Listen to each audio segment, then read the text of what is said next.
मुस्लिम league नून के एक साबिक वजीर इमरान खान साहब को प्यारे हो गए। मियाँ साहब जनेवा जा सकते हैं, स्विट्ज़रलैंड जा सकते हैं, सैर कर सकते हैं, लेकिन पाकिस्तान वापस क्यों नहीं आ सकते? इमरान खान की तस्वीर अब कैसे इलेक्शन लड़ेगी और इस्टेब्लिशमेंट से 50% पाकिस्तान तहरीक इंसाफ के मामलात कैसे तय हुए? राना सनाउल्लाह की जनरल बाजवा पर तनकीद, जनरल बाजवा के खिलाफ मुहिम किसने चलाई? असल कहानी जानिए और इसके पीछे वजूहात क्या हैं। इन नुकात के ऊपर हम आज बात करेंगे। अस्सलाम वालेकुम, आप देख रहे हैं गोरखधंधा अबरार कुरैशी आपसे महत्वपूर्ण। काफ़ी दिनों से ये खबर आम थी कि नून लीग की एक बड़ी विकेट गिर जाएगी।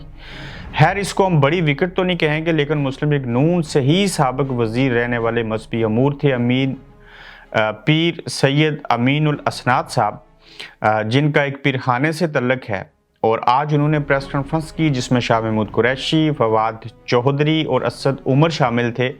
और अमीनुल असनाद साहब जो साबिक वफाकी वज़ीर हैं, जिनका तल्लक नून लीग के साथ था, जिनकी रफाकत एक लंबे अरसे से नवाज शरीफ साहब के साथ थी, बिलाखिर उसका इख्तिताम हो गया। और पहली बार हमने ये देखा कि पढ़े लिखे थे, सारी चीज़ें थी, और इन्होंने नवाज शरीफ साहब के ऊपर कोई तनकीद नहीं की। उनके साथ गुजरा हुआ वक्त जो था उसको अच्छा समझते हुए रियासत मदीना बनाने के असूल के लिए जो इमरान खान साहब की कोशिशें और काविशें थी, सरगोदा से इनका तल्लक है। और ये पाकिस्तान तहरीक इंसाफ ये नहीं कि इमरान खान साहब को प्यारे हो चुके। ऐसे नामसाद हालात में जब पंजाब में PTI ने हुकूमत तहलील कर दी, KPK की असम्बली तहलील कर दी, खुद हुकूमत में है नहीं, इवन कहा जाए तो अपोजिशन में भी प्रैक्टिकल नहीं है, तो ऐसे हालात में भी अमीनुल असनाद साहब का नून लीग को छोड़ के तहरीक इंसाफ में आना किसी और बात की गमाजी नहीं करता, किसी और चीज़ का सबूत नहीं है सवाए दो चीज़ों के।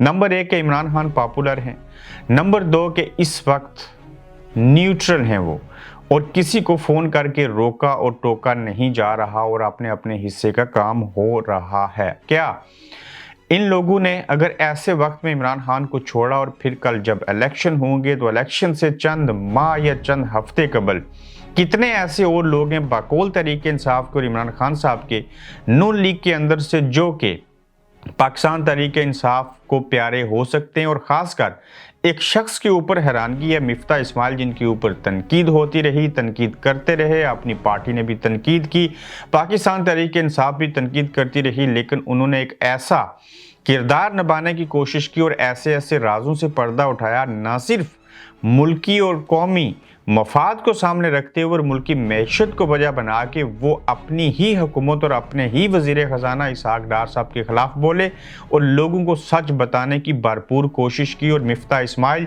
कोयटा से लेके पाकिस्तान के 6-7 जगहों के ऊपर सेमिनार करेंगे और उसमें लोगों को अवेयरनेस देने की कोशिश करेंगे। और क्या शायद हकान अब्बासी और जिस तरह से बाकी लोगों के नाम सामने आ रहे हैं कि पाकिस्तान तहरीक मुस्लिम लीग नून के अंदर जो लोग हैं वो मुश्किल का शिकार हैं और अपनी पार्टी क़यादत की पॉलिसियों से नाखुश हैं। क्योंकि पहले कहा गया मुझे क्यों निकाला, फिर कहा वोट को इज्जत दो, बहुत अच्छा बयानिया था, और फिर उससे इनाराफ किया। वोट को इज्जत दिलवाते दिलवाते खुद इस्टेब्लिशमेंट की जोली में जा गिरे। पहले इमरान खान उनकी जोली में थे, तो अब दोबारा से मुस्लिम लीग नून वही बयानिया इस्टेब्लिशमेंट के ख़िलाफ़ और अवामी मफाद को मद्देनज़र रखते हुए वोट को इज्जत देने की जब बात करेंगे तो उनको लगता है कि अब हम इस चीज़ को अफोर्ड नहीं कर सकते और अपनी ही कही हुई बातों से इनकारी हुए और अब फिर से उस बयानियों को लॉन्च करेंगे। तो ऐसे हालात के अंदर मुस्लिम लीग नून के अंदर बाज़ लोगों को लगता है कि हमारा सर्वाइवल नहीं है। दूसरी जानिब जब 70 सीटों के ऊपर या जितने भी ज़िमनी इलेक्शन होंगे मेंबर नेशनल असम्बली के 2 सूबाई असम्बलियों के अलावा, तो उसमें बाकौल मौलाना फजल रहमान कि वो अपना कोई उम्मीदवार नहीं देंगे। बाकौल मुस्लिम लीग नून के यानी कि ओवरऑल PDM के कि उनका कोई उम्मीदवार नहीं होगा, लेकिन PDM का हिस्सा नहीं है, हुकूमत की इत्तेहादी ज़रूर है पाकिस्तान पीपल्स पार्टी, वो अपनी सियासी चाल चल रहे हैं, तो उनका कहना है कि हम अपने उम्मीदवार ज़रूर देंगे। तो देखना ये होगा कि कौन किसके खिलाफ इलेक्शन लड़ेगा और क्या चीज़ें होंगी। और इतने बुरे हालात हैं कि ये अपना उम्मीदवार देने से भी कासिर हैं और ऊपर से इनको लोग भी छोड़ के जा रहे हैं। मियाँ नवाज शरीफ साहब जनेवा जा सकते हैं, स्विट्ज़रलैंड जा सकते हैं, इलाज के लिए लंदन में रह सकते हैं मगर पाकिस्तान आने को क्यों तैयार नहीं, ये बिल्कुल हर बंदे के जहन में सवाल है। चूंकि मियां नवाज शरीफ साहब ने जब उनको डिप्लोमेट पासपोर्ट मिल गया, पहले उनके वीज़े के इशू बताए गए, फिर उनको अरशद शरीफ को मारने के इल्ज़ामात लगे, उसकी इसमें तो कोई जान नहीं, कुछ भी नहीं होगा। मगर अब वो पाकिस्तान जब वापस नहीं आ रहे तो जहां उनकी पार्टी बाकी जो लीडरशिप है उसको तहफ़्ज़ात हैं, एतराज़ात हैं, बार बार मिन्नतें कर चुके, कह चुके कि नवाज शरीफ साहब वापस आ जाएं, और जब तक नवाज शरीफ साहब खुद वापस नहीं आते उस वक्त तक हमारे हालात अच्छे नहीं हो सकते, जमात के भी और सियासी भी और उनके MPA और MNA के भी। मगर वो राना सनाउल्लाह साहब को लंदन में बुला लेते हैं, मरियम नवाज शरीफ साहिबा को पार्टी का चीफ ऑर्गेनाइजर बना सकते हैं, अब उनको वापस भेजेंगे, वो वजीर आला पंजाब के लिए इलेक्शन लड़ेंगी, इस बयानियों को लेके आगे बढ़ेंगे। और इसहाक डार साहब से जो उनकी उम्मीदें थी, अभी तक मुल्क की मैशत ठीक न होने के बायस हालात उस तरह के साजगार नहीं है, केसेस वहीं के वहीं हैं, जिसकी वजह से नवाज शरीफ साहब जो हैं वो पाकिस्तान वापस नहीं आ रहे, या मैं लंदन से बैठ के कहूँ तो वो नहीं जा रहे। नवाज शरीफ के पाकिस्तान आने में कोई और रुकावट नहीं है। नवाज शरीफ खुद चाहते हैं कि पहले मुल्क की मामलात ठीक हों, फिर वो पाकिस्तान आकर इलेक्शन मुहिम चलाएं और अपने हिस्से का काम करें। राना सनाउल्लाह की भी जनरल बाजवा के ऊपर तनकीद, और आखिर ये कहानी क्या है? वजीर दाखिला राना सनाउल्लाह का कहना है कि अब तो जनरल बाजवा और जनरल फैज से पूछें, वो खुद कहेंगे कि हाँ, हमसे इमरान खान को पाने की गलती हुई, वो मानेंगे। हमने इलेक्शन में इमरान खान को लाया, हमने धांधली की और इमरान खान को इस मुल्क पर मसल्लत किया, जिसने आकर मैशत तबाह कर दी। सवाल ये है कि राना सनाउल्लाह इमरान खान के हवाले से जनरल बाजवा पर तनकीद क्यों कर रहे हैं? जनरल बाजवा पर तनकीद से राना सनाउल्लाह क्या हासिल करना चाहते हैं? और मरियम नवाज और कैप्टन सफदर के बाद ये तनकीद क्या मरियम नवाज शरीफ की इमाम पर कर रहे हैं, और उसमें क्या नवाज शरीफ भी शामिल हैं? बिल्कुल। लंदन में जब पहली मुलाकात हुई नवाज शरीफ साहब की, मरियम नवाज शरीफ साहिबा की और राना सनाउल्लाह की आपस में, तो उसके बाद से नवाज शरीफ साहब भी हल्के फुल्के बोले। मरियम नवाज शरीफ साहिबा ज़ाती हैसियत में खामोश हैं, लेकिन बिहाइंड द सीन रह के वो सारी चीज़ें करवाना चाहती हैं। और राना सनाउल्लाह ने भी अपनी ट्यून जो है वो बदली, और उन्होंने ये अल्फाज कहे कि हम जो हैं इमरान खान को लाने वालों से सवाल पूछेंगे। जनरल बाजवा के खिलाफ मुहिम किसने चलाई, असल कहानी क्या है? बिल्कुल, मैं आपको इससे कबल भी बताया कि इस कहानी के पीछे नवाज शरीफ साहब बजाते खुद हैं, मरियम नवाज शरीफ साहिबा हैं, और उसकी सबसे बड़ी वजह कि इस्टेब्लिशमेंट न्यूट्रल हो गई, और इस्टेब्लिशमेंट ने खासकर इमरान खान साहब के साथ भी जो हैं वो मुज़ाकरात किए। तो ये मुज़ाकरात, ये तल्लुकात, ये न्यूट्रल हो जाना इनको अच्छा नहीं लगा, चूँकि जनरल बाजवा साहब तो इनको वापस लाए थे, उनकी कुछ टीम जो है अभी बड़ी हद तक बाकी है, लेकिन खुद तो वो चले गए, तनकीद की जद में आए, इमरान खान साहब उनके खिलाफ बोले।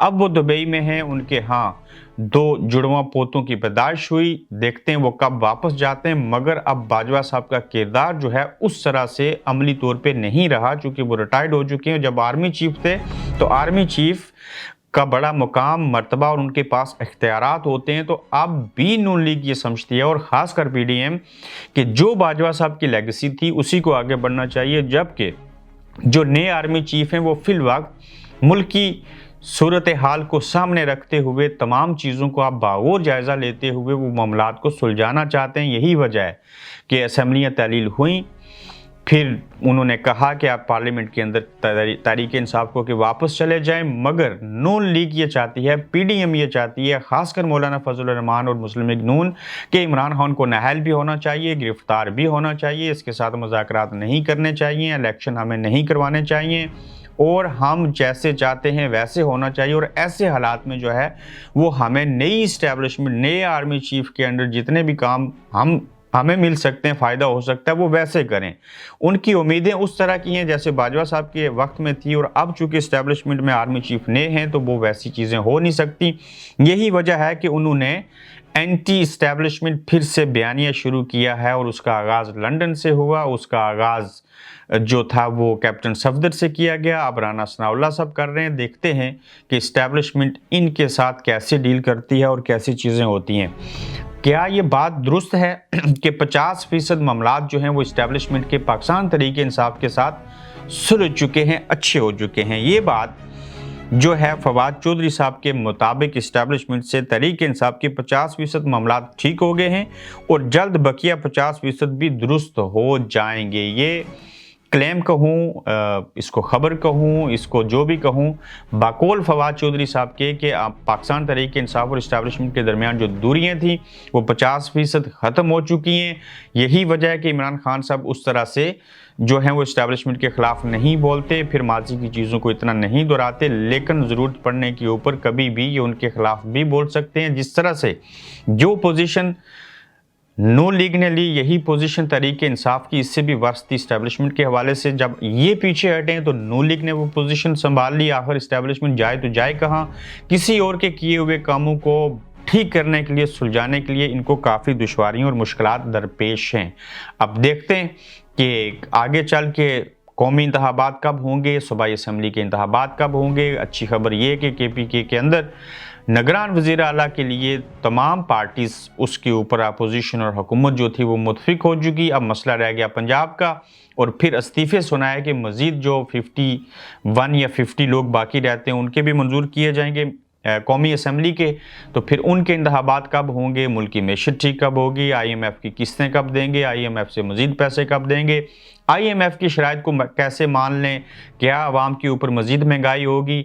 ये सारी सूरत हाल है, और इस तरह से देखना ये होगा कि इस सारे अमल में इस्टेब्लिशमेंट का जो किरदार है वो बदलेगा, या जो फिल वक्त है वैसे रहेगा, या माजी की तरह फिर से वो कुछ करने की कोशिश करेंगे। अपना ख्याल रखिएगा, फीडबैक दीजिएगा। अगले एपिसोड में दोबारा आपसे मुलाकात होगी। आप देख रहे हैं गोरखधंधा अब्रार कुरैशी के साथ।